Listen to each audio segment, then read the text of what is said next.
Hey everyone, TeaBones back here with another kind of speed color rather than a speed draw or speed paint because I had some issues setting up OBS on my new computer hardware. I'm running two graphics cards now and I didn't realize you have to plug into one in order for it to recognize the second monitor. Anyways, this is just kind of a fun little thing that I wanted to do. It's TeaBones sitting in a boiling cauldron of water because according to my husband, that's the temperature I like my water at, which is actually pretty accurate. I like it pretty hot. I had just finished doing a commission and I wanted to do something kind of fun. The commission I did was very painterly, and I thought, I wanted maybe something a little bit more hard edge, something lined, and I'm not like super focused on soft blended coloring. So I doodled this one up with the intention of having some pretty hard edged kind of textured look to it. It came out pretty nice, honestly, if I do say so myself. I had a little bit issues during the sketching stage, trying to figure out perspective and how I wanted her sitting in the cauldron, but it came out pretty well. Update wise, I got a whole bunch of new equipment for my computer. I got a new CPU, motherboard, heatsink fan, power supply, and RAM. This was all done in the intentions of I want to make more videos, not just like the digital art videos, but also the traditional ones as well, like gouache, watercolor, pencil drawing, all that. I even got a camera set up so I can record my desk as I'm drawing. I'm going to see how well that works out. I'm really wanting to get more into doing this, where I show you guys my process and you follow along as I do the work that I do. So I think that'll be a lot of fun. I hope you guys are excited to see more from me. It's just a little hard because sometimes you're sitting there and you're drawing and you're like, oh man, this isn't going to turn out to be anything good. So I might as well just not record. And then it turns out to be something good and you're already halfway through it and you're like, oh, I should have recorded it. My problem is I feel this need to kind of it's almost like I expect people are expecting something of me, right? So I feel pressured to get something out all the time. If I start on a video, I feel like I have to get it done now, today, get it out as soon as possible because people are expecting it. But then I realize most people don't know what I'm doing anyways, right? So, like, how can they expect something I've never told them I'm doing? It's kind of become liberating for me that when I feel stressed out to finish something or to do something, I have to remind myself, no one knows I'm doing this. There's no outside pressure for me to get something done if people don't know I'm even doing it to begin with. So this whole idea that, I have to get things done quickly right now, this very moment, like videos or just a doodle, is kind of silly because no one's demanding it of me. It's not like there's someone constantly on my Twitter or Instagram going like, where's that artwork you started working on a week ago, huh? Huh? Where is it? And it's like, no one's doing that. It's just me getting worked up in my head, feeling like I have to put stuff out. And so sometimes when I find myself rushing or feeling pressured to finish something, I have to take a step back and go like, this is it's okay for me to take my time on it. No one's expecting it tonight. No one's expecting it at all because it's not like there's someone watching me in my house do these drawings and paintings and videos. And so I actually had to deal with that recently. I'm trying to set up an online store to sell my originals. I don't know if I'm going to do a print store. I've thought about it. I'm still not sure if I'm ready to do that yet because it does require a lot of commitment and a business and all that. But I have some originals that I was willing to let go of. And I was like, okay, so what if I set up a nice little digital shop to sell these? And I start setting up a store NV only to start getting that feeling again where I feel rushed, like I have to get it all done tonight. I have to get everything input tonight. I have to get it all nice and coded so it looks good. So people want to go to the website, I have to get everything set up so people can find it and put up promotional stuff.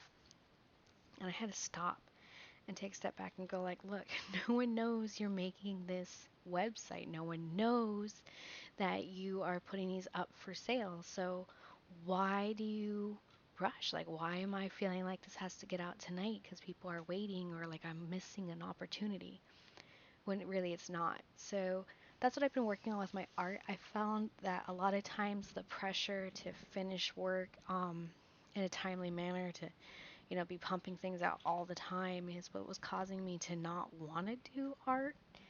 It was stressful. It was starting to become this thing where I felt like I wasn't quick enough, I wasn't putting out enough, or not even putting out the right stuff. I was constantly worried about if I was drawing something, I'm like, is this something someone would want to look at or see? And so I'm trying to just focus on doing art for fun, which has been really hard because for the longest time I always thought, like art is for making money. I kind of forgot what it meant to just make something and not feel like I'm fighting an algorithm and not feel like I'm, struggling to keep people's attention or their interest. And so it's been an uphill battle on that. And I'm pretty sure a lot of people have also been dealing with that, this need to constantly pump out work and, make stuff that people want to see, and everything has to be a big hit and a product. And it gets demoralizing after a while. And I want you to know that, like, people are going to love your art no matter what you make, no matter how fast you make it. And unfortunately, social media has just made it to where it's almost like fast fashion. Like everyone needs to like ingest this work that's taken hours in 2 seconds, and you're hoping that it sticks. And it can become really demoralizing and frustrating to deal with, really. So I've just been trying to go back to doing art for the reasons I want to do it, for fun, doodling, just having a blast. I think when I took a step back and I stopped trying to make this like a main career and instead looked at it more as like what it was, which is a hobby or something I just really enjoyed that brought me a lot of joy, it's been a lot easier on me. I still have moments where I feel the need to make a profit or to, you know, somehow become super popular and make this a full-time job. When truthfully, like I want to make things 'cause I want to make it. Like with the Bell Nights, I do love the Bell Nights, but for some reason, knowing that people want more of it puts this pressure on me, and I don't want to do it anymore because I'm scared that the joy I got from creating the Bell Nights will then become a job to where I feel like I have to provide Bell Night stuff in order to keep the interest of people, and it becomes really exhausting. So I try not to. I like Bell Nights for like when I get in the mood, I'll get some lore stuff in or a comic down or a drawing here or there. I'll take a commission, but I'm really hesitant on doing anything like Patreon wise where I'm committed, I guess, to a certain project because I don't commit to projects extremely well in the sense of, sticking with them. Like I might start a comic and then abandon it halfway through. I just have this fear of getting a whole bunch of people excited about, you know, this Bell Night stuff, but then the moment I want to like do something else, I can't because I've been committed into the Bell Night universe. And so finding that balance of what people want and what I want to do is a little tough, to be honest with you guys. It's stressful. I'm working on it. I would love to do more Bell Night stuff. It's just with this idea that it won't be the only thing I'm doing. I do have other things I like to draw and paint. Like, I like Bell Night and concept work, but I also like painting skulls and flowers. So I need to find a balance when it comes to that. I think once I do the Patreon might be a bit better for that. Because I do have a comic idea I want to go through, but there's a lot of prep work into getting a comic started. Like, it's not easy. I don't know if that's something you guys want to see. If you do, let me know. It might be a Patreon exclusive where you go into the behind the scenes of character creation and landscaping and lore and script writing and all that. And maybe we'll even have like cameos, like you can have your own Bell Knight appear in the comic, and it could be fun. I really do think so.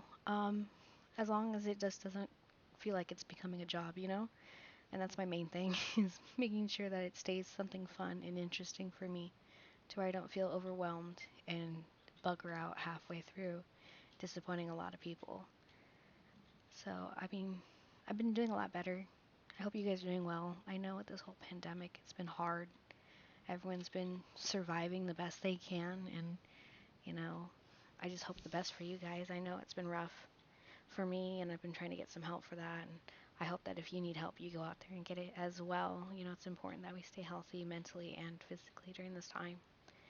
And I just hope, maybe my video brings a little bit of joy in the monotony of quarantining here in this golden day and age of COVID. I do appreciate you guys watching these videos if you do. Even if you don't comment, just knowing that someone may be watching it while they're doodling or drawing or painting is kind of nice. And if you want to talk to me, I do have social media. I have Twitter, Instagram, Tumblr. I have a Fur Affinity. I have a Patreon. All those will be listed at the end credits. Thanks again for watching, and I hope you guys have a wonderful morning, evening, afternoon, night.